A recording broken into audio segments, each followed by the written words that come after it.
It's pretty legit, huh? Nice setup. Must think you're something special now. It's the things that keep him in Christian consciousness. Yeah, I got a fancy microphone. It's a very fancy microphone. Okay, we're streaming. Hare Krishna, thank you for joining. Reading Vedic Paradigm from the teachings of His Divine Grace, A.C. Bhaktivedanta Swami Prabhupada, edited by His Holiness Dhanavir Goswami Maharaj. Srila Prabhupada Ki Jai. Alright, let's skip to chapter 9. Pages. 65. This chapter is entitled Lord Krishna's Ever Youthhood. And the way I like to do it is just 2 paragraphs and then the reader switches. If you want, you can start. From the Vedic literature, it appears that when a theatrical actor dances among many dancing girls, the group dance is called a rasa dance. When Krishna saw the full moon night... Wait. I think we read this. Yeah, we read this chapter. So sorry. Actually, we're on chapter 10, Srila Prabhupada, a lifetime of preparation.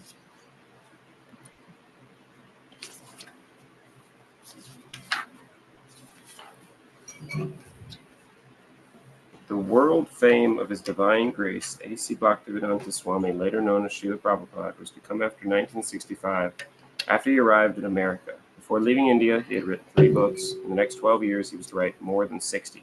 Before he left India, he had initiated 1 disciple. In the next 12 years, he would initiate more than 4,000. Before he left India, hardly anyone had believed that he could fulfill his vision of a worldwide society of Krishna devotees. But in the next decade, he would form and maintain the International Society for Krishna Consciousness and open more than 100 centers.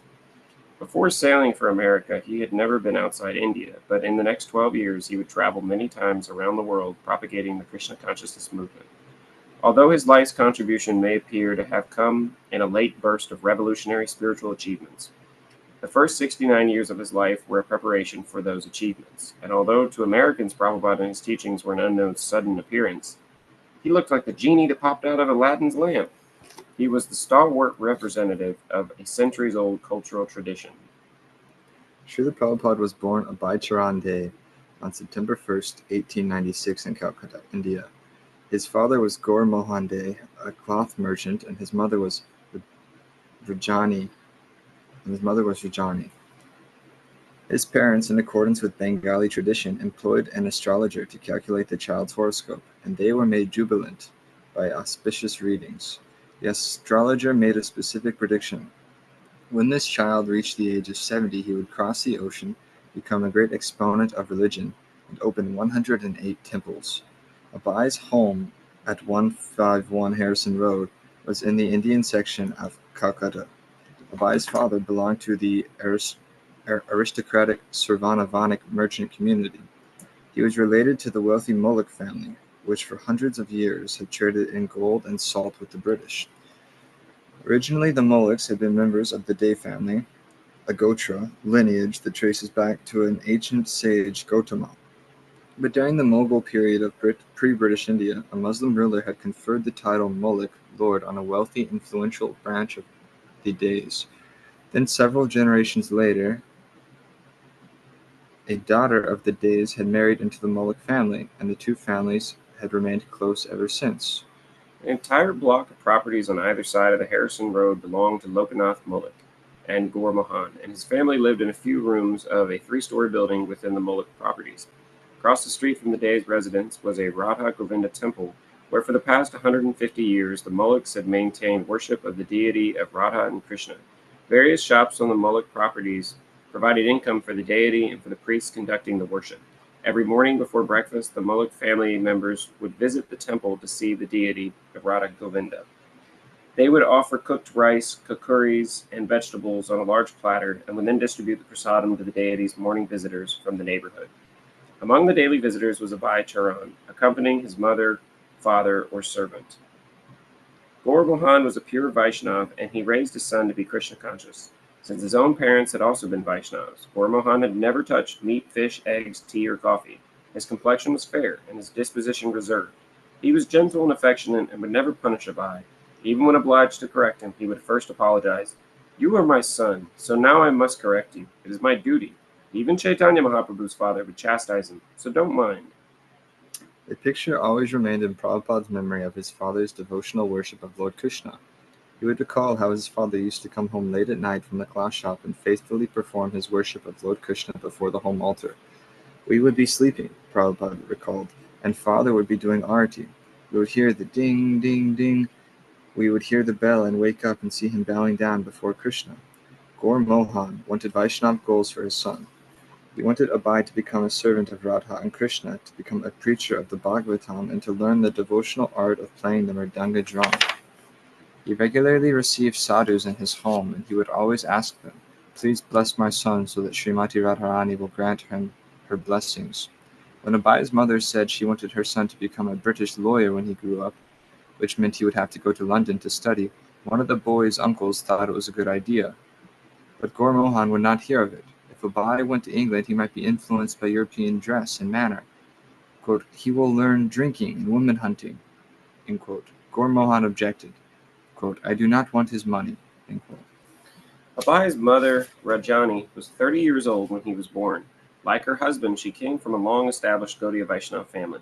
She was darker skinned than her husband, and whereas his disposition was cool, hers tended to be fiery. Abai saw his mother and father living together peacefully. No deep marital conflict or complicated dissatisfaction ever threatened home. Rajani was chaste and religious-minded, a model housewife in the traditional Vedic sense. Dedicated to caring for her husband and children, Abai observed his mother's simple and touching attempts to ensure, by prayers and vows, that he continue to live. Abai was enamored with the Rath Yatra festival of Lord Jagannath, held yearly in Calcutta. The biggest Calcutta Rath Yatra was held at the Radha Govinda Mandir, with 3 separate carts bearing the deities of Jagannath, Krishna, Balaram, and Subhadra. Beginning from the Radha Govinda temple, the carts would proceed down Harrison Road for a short distance and then return. The temple managers would distribute large quantities of Lord Jagannath's prasadam to the public on this day. Rath Yatra was held in cities all over India, but the original Rath Yatra, attended each year by millions of pilgrims, took place 300 miles south of Calcutta at Jagannath Puri. For centuries at Puri, 3 wooden carts 45 feet high had been towed by the crowds along with the 2-mile parade route, in commemoration of one of Lord Krishna's eternal pastimes. Abai heard how Lord Chaitanya himself, 400 years before, had danced and led ecstatic chanting of the Hare Krishna at the Puri Rath Yatra. Abai would sometimes look at the railway timetable or ask about the fare to Puri, thinking about how he would collect money and go there. Abai wanted to have his own cart and perform his own Rath Yatra, and naturally he turned to his father for help. Gaur Mohan bought him a used 3-foot-high replica of a Rath, and father and son together constructed supporting columns and placed a canopy on top, resembling as closely as possible the ones on the big carts at Puri.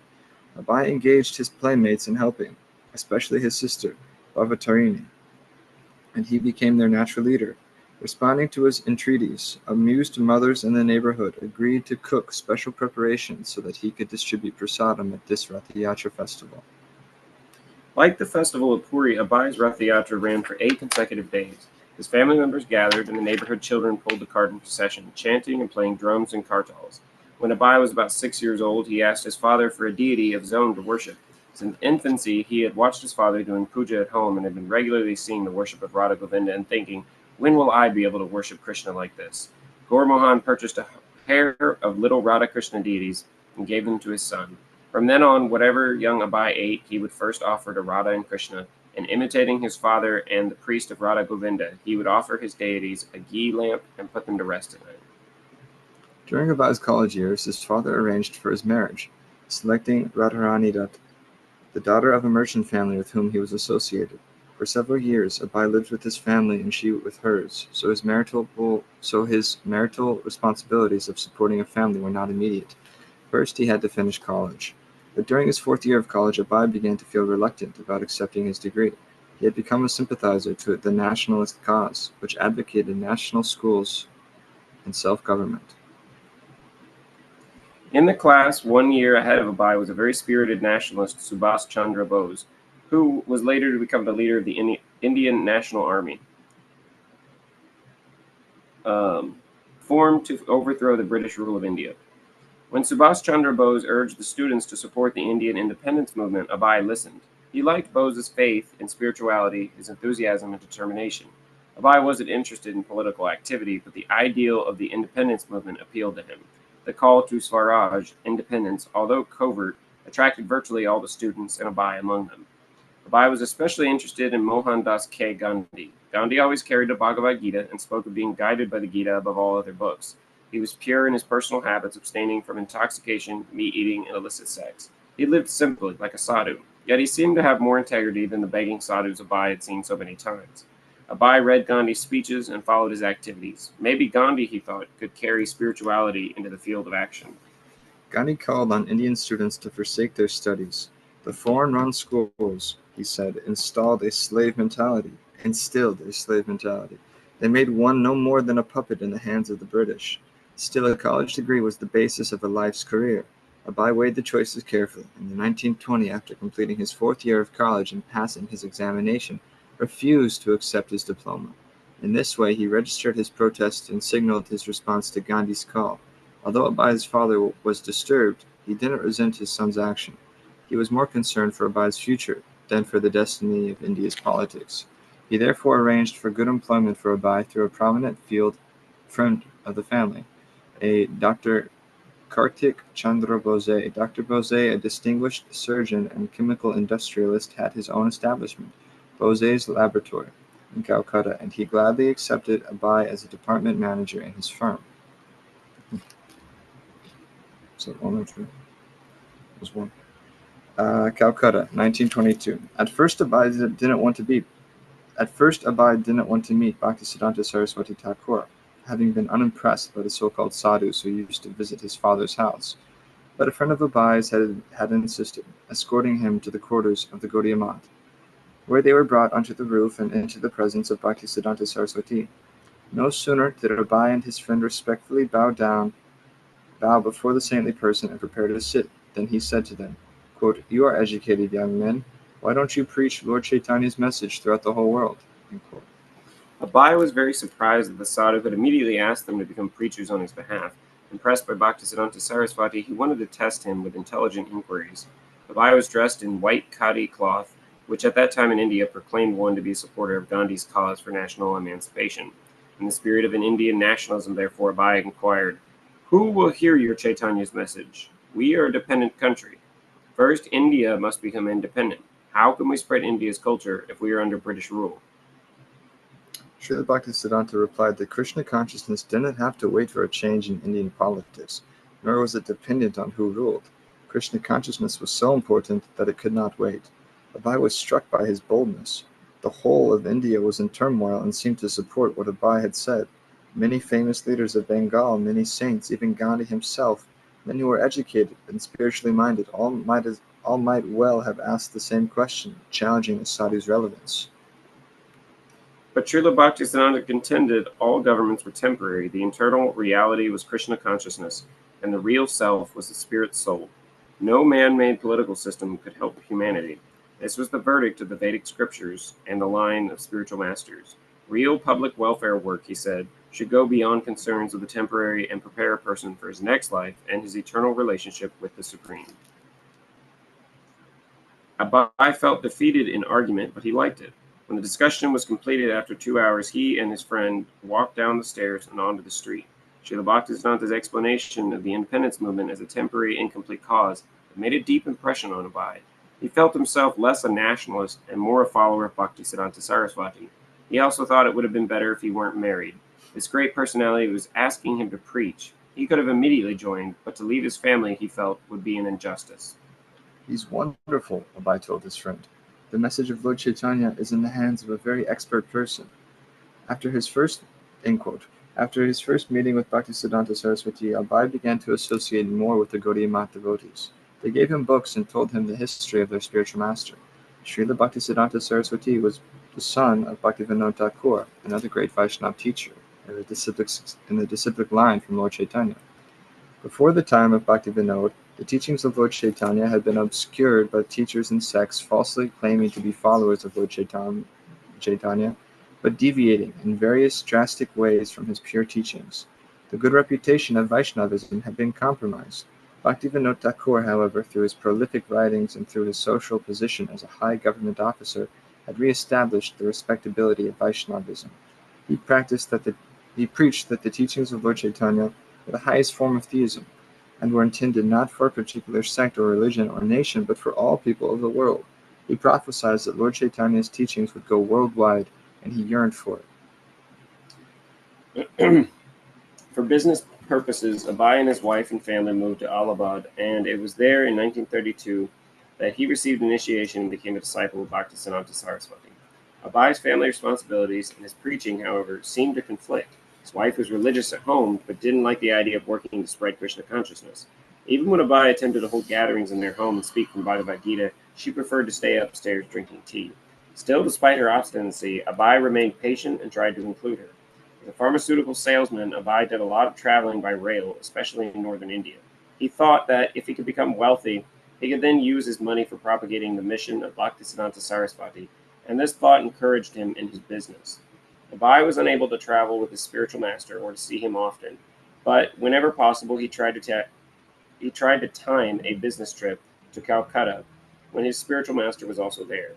Thus, over the next 4 years, he managed to see his spiritual master about a dozen times. In 1935, on the occasion of Srila Bhaktisiddhanta Saraswati's 62nd birthday, Abai submitted a poem and an essay at the meeting of his godbrothers in Bombay. The writings were well received and were consequently published in the Gaudiya magazine. The Harmonist. One of his godbrothers informally dubbed Abai as Kavi, quote, learned poet, end quote. For Abai, however, the glory of his first published writing came when the poem reached Bhaktisiddhanta Saraswati and gave him pleasure. One stanza specifically made Srila Bhaktisiddhanta so happy that he made a point of showing it to all of his guests. Absolute is sentient, thou hast proved, and personal calamity thou hast moved. Somehow in this simple couplet, Abai had captured the essence of his spiritual master's preaching against impersonalist philosophies, and Srila Bhaktisiddhanta took it as an indication of how well Abai knew the mind of his Guru Dev. Srila Bhaktisiddhanta also found Abai's essay pleasing, and he showed it to some of his confidential devotees. Quote, whatever he writes, end quote, he instructed the editor of The Harmonist, publish it. One of Abai's most significant meetings with his spiritual master took place in Vrindavan in 1935. Abai was no longer a newcomer, but a bona fide disciple, doing his best within the context of a householder's life. One day, as Srila Bhaktisiddhanta was walking by the sacred lake of Radhakund with Abai and several other disciples, he began speaking confidentially to Abai. Some of his leading disciples had been quarreling, he said, and this distressed him very much. The disciples had been fighting over who would use various rooms and facilities at the Gaudiya Math headquarters in Calcutta. If they were quarreling even now, what would they do after their spiritual master passed away? Abai had no part in these matters and did not even know the details of what was involved. But as he listened to his spiritual master, he also became distressed. Deeply concerned, Srila Bhaktisiddhanta said to Abai, there will be fire. One day, there would be fire in the Calcutta Gaudiya Math, and that fire of party interest would spread and destroy. Abai heard, but did not know what to make of it. It would be better, said Bhaktisiddhanta Saraswati, to take the marble from the walls of the temple to secure money. If I could do this and print books, that would be better. Srila Bhaktisiddhanta Saraswati then said directly to Abai, I had a desire to print some books. If you ever get money, print books. Standing by Radhakund and beholding his spiritual master, Abai felt these words deeply enter his life. If you ever get money, print books. Srila Bhaktisiddhanta departed from the mortal world in December 1936. 1 month before this departure, Abai wrote him a letter. He was thinking that as a grihasta, he couldn't fully serve his spiritual master, and he wanted to know what more he could do. Thus he inquired, is there any particular service I can do? 2 weeks later, Abai received a reply. I am fully confident that you can explain in English our thoughts and arguments to the people who are not conversant with the languages, Bengali and Hindi. This will do much good to yourself as well as your audience. I have every hope that you can turn yourself into a very good English preacher. Abai at once recognized this to be the same instruction he had received at his first meeting with Srila Bhaktisiddhanta in 1922. He took it as a confirmation. He now had no doubt as to the purpose of his life. The fire in the mat Srila Bhaktisiddhanta had predicted broke out almost immediately.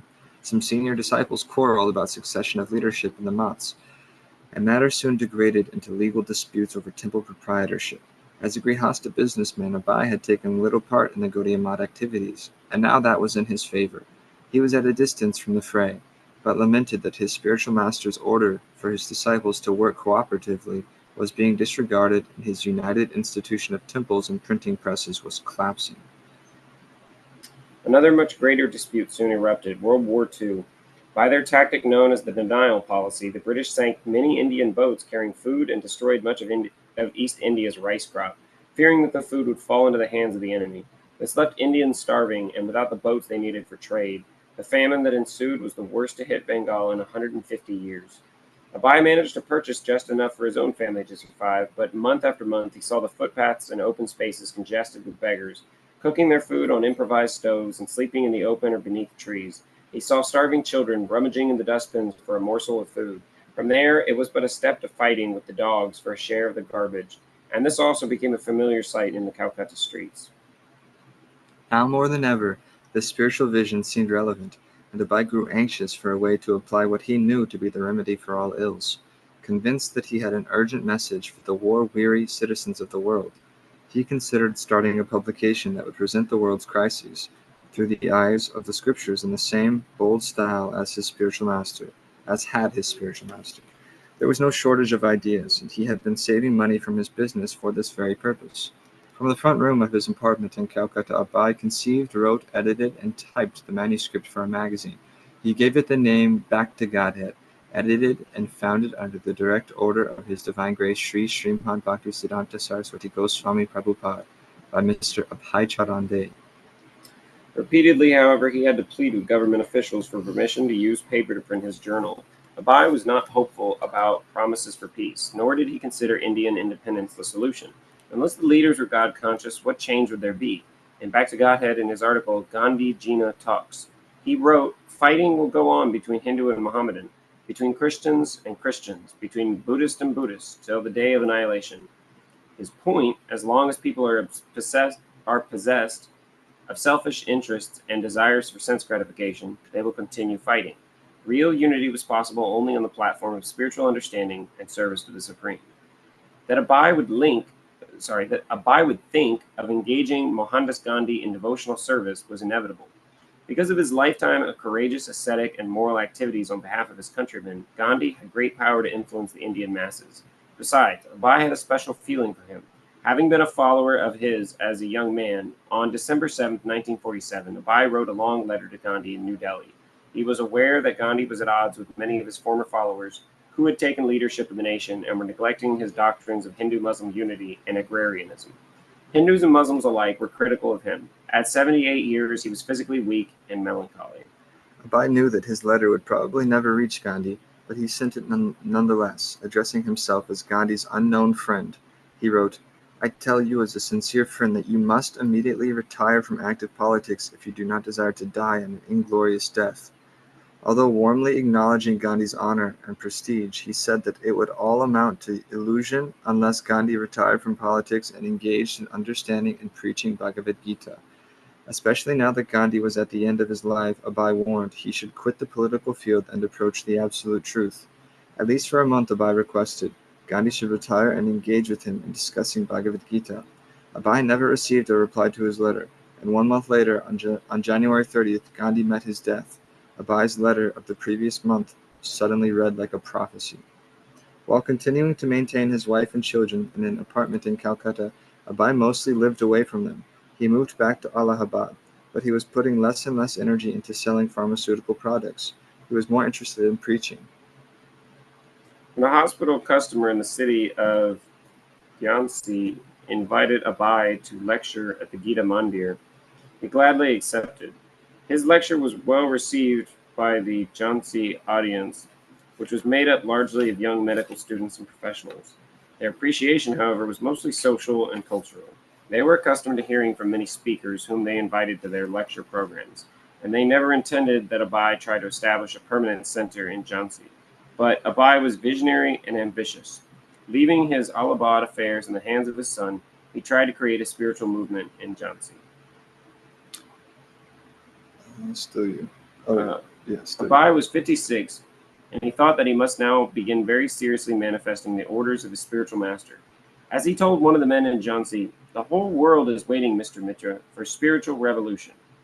Although he had only one or two active helpers, he obtained the use of an abandoned temple and began working toward what he envisioned as a kind of spiritual United Nations. He wrote a charter and legally registered his movement as the League of Devotees. Abai always advised his wife not to drink tea. It was not the practice of a strict Vaishnava family. Finally he said, "You have to choose between me or tea. Either the tea goes or I go." Abai's wife replied jokingly, "Well, I have to give up my husband then." Then one day she made a serious mistake. She traded her husband's copy of Srimad Bhagavatam for tea biscuits. When Abai came home and looked for the sacred book, she told him what had happened. Abai was shocked, and the incident pushed him to leave his family for good. In a mood of stark determination, he left his family and business. The 1950s proved very difficult years for Abai. He returned to Jhansi, but he had to leave his building when the governor's wife insisted that it be used for a ladies' club instead of the League of Devotees. After moving to an ashram in Delhi and living for a while with some of his god brothers, he was on his own again, a mendicant staying from week to week in various temples or in the homes of whatever wealthy pious people would receive him. He spent his time writing and approaching donors to whom he preached Bhagavad Gita. His goal wasn't to find a permanent residence, but to print his transcendental literature and to establish a powerful movement for spreading Krishna consciousness. And for this, he needed money. So he was calling on wealthy men in their offices and homes, presenting his manuscripts and explaining his mission. But few responded, and when they did, the donation was usually only 5 or 10 rupees. Eventually, however, he collected enough to again print Back to Godhead. After picking up the copies from the printer, Abai would walk around the city selling them. He would take a seat at a tea stand, and when someone sat beside him, he would ask him to please take a copy of Back to Godhead. In addition to selling Back to Godhead at tea stalls and delivering copies to donors, Abai had also mailed out free copies, both within India and abroad. For years, the vast audience of English-speaking readers outside India had concerned him, and he wanted to reach them. Having gathered addresses of libraries, universities, and cultural and government outlets outside India, he mailed as many Back to Godheads as he could afford. He prepared a letter for his Western readers, suggesting that they should be even more receptive than his countrymen. Even through the heat of the New Delhi summer, when the temperatures rose to 114 degrees, Abai continued to go out daily to sell his fortnightly publication. Once he suffered heat stroke and reeled in the streets until a friend picked him up in his car and took him to a doctor. Another time he was gored by a cow and lay for some time unattended by the roadside. While keeping up his effort of printing and selling Back to Godhead in Delhi, Abai decided to take up residence in Vrindavan, 80 miles south of New Delhi. Gaudiya Vaishnavas consider Vrindavan to be the most sacred spot in the universe because of Lord Krishna's childhood pastimes there during his incarnation 5,000 years ago. Abai didn't see Vrindavan as would an ordinary person. As a pure devotee of Krishna, he felt great bliss simply in walking down a dirt lane or in seeing the deity forms of Krishna, which appeared on every street in thousands of temples and homes. From his small rooftop room, he could see the Yamuna flowing before him and extending into a broad, curving sheet of river that shimmered in the afternoon sun. In the evening, he enjoyed the cooling breezes from the Yamuna and heard devotees chanting their evening prayers at the Keshigat. One night Abai had a striking dream, the same dream he had had several times before, during his days as a householder. Srila Bhaktisiddhanta Saraswati appeared, just as Abai had known him, the tall, scholarly sannyasi coming directly from the spiritual world, from Krishna's personal entourage. He called to Abai, and indicated that he should follow. Repeatedly he called and mentioned he was asking Abai to take sannyas. "Come," he urged, "become a sannyasi." Abai woke in a state of wonder. Abai deliberated cautiously. By accepting sannyas, a Vaishnava dedicates his body, mind, and words totally to the service of the Supreme Personality of Godhead, renouncing all other engagements. At first Abai had resisted, but now he was reconsidering. He turned to a godbrother, Keshav Maharaj, in Mathura, who stressed that Abai take sannyas immediately. After a formal sannyas ceremony in Vrindavan, Abai's name became Abai Charanaravinda Bhaktivedanta Swami. When a librarian advised him to write books, they were permanent, whereas newspapers were read once and thrown away. Bhaktivedanta Swami took it that his spiritual master was speaking through this person. Then an Indian army officer who liked back to Godhead suggested the same thing. In both cases, Bhaktivedanta Swami took the advice as a revelation from his spiritual master. Bhaktivedanta Swami considered Srimad Bhagavatam because it was the most important and authoritative Vaishnava scripture. Although Bhagavad Gita was the essence of all Vedic knowledge presented in a brief ABC fashion, Srimad Bhagavatam was elaborate, and Bhaktisiddhanta Saraswati and Bhaktivinoda Thakur had both written Bengali commentaries on the Bhagavatam. In fact, most of the great Vaishnavacharyas of the past have commented on the Srimad Bhagavatam, the spotless Vedic scripture. He contemplated the size of the project he was attempting. The Bhagavatam contained 18,000 verses in 12 cantos, which he figured would come to at least 60 volumes. He thought he might be able to finish it in 5 to 7 years. If the Lord keeps me physically fit, he wrote, then in the fulfillment of Srila Bhaktisiddhanta Saraswati's will, I could complete this work. Bhaktivedanta Swami was presenting Srimad Bhagavatam unchanged with the greatest respect for Srila Vyasadeva, the author.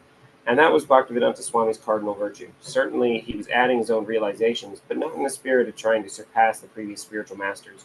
In an all-important matter of presenting the subject strictly in parampara, Bhaktivedanta Swami suffered from no faulty and broken technicalities. He knew that without remaining faithful to the disciplic succession, the Bhagavatam purports would not have value. Bhaktivedanta Swami had moved his Vrindavan residence to the Radha Damodar temple. This was the best place to work on Srimad Bhagavatam. While staying at the Radha Damodar temple, Bhaktivedanta Swami would prepare his own meals. And as he sat to take prasadam, he could see through the lattice work the Samadhi tomb of Rupa Goswami. Feeling Rupa Goswami's presence, he would think of his own mission for his spiritual master. Writing was only half the battle. The other half was publishing. The publishers, however, were not interested in the 60-volume Bhagavatam series, and Bhaktivedanta Swami was not interested in anything less. To publish his books, therefore, would have to solicit donations. He would have to solicit donations and publish at his own expense. A printing contact advised Bhaktivedanta Swami to travel to Gorakhpur and show his manuscript to Prasad Potter, the famous religious publisher. Bhaktivedanta Swami took the 500-mile trip and obtained a donation of 4,000 rupees to be used toward the publication of his first volume of Srimad Bhagavatam. When the printing was completed, Bhaktivedanta Swami went out to sell his books, much as he had done with his Bhakti Godhead newspaper. He soon obtained favorable reviews of the work from Hanuman Prasad Podar and from the renowned Hindu philosopher Dr. Radhakrishnan. He also got the opportunity to meet the Prime Minister Lal Bahadur Shastri. This was a formal occasion in the garden of the Parliament building where the Prime Minister, surrounded by his aides, received the elderly sadhu. Bhaktivedanta Swami, looking squarely in his spectacles, stepped forward and introduced himself and his book, Srimad Bhagavatam. In Vrindavan, Bhaktivedanta Swami met Mr. Agarwal, a Mathura businessman, and mentioned to him in passing, as he did to almost everyone he met, that he wanted to go to the West. Although Mr. Agarwal had known Bhaktivedanta Swami for only a few minutes, he volunteered to try to get him a sponsor in America by asking his son Gopal, an engineer in Pennsylvania, to send back a sponsorship form. When Mr. Agarwal volunteered to help in this way, Bhaktivedanta Swami urged him to please do so. Now Bhaktivedanta Swami had a sponsor.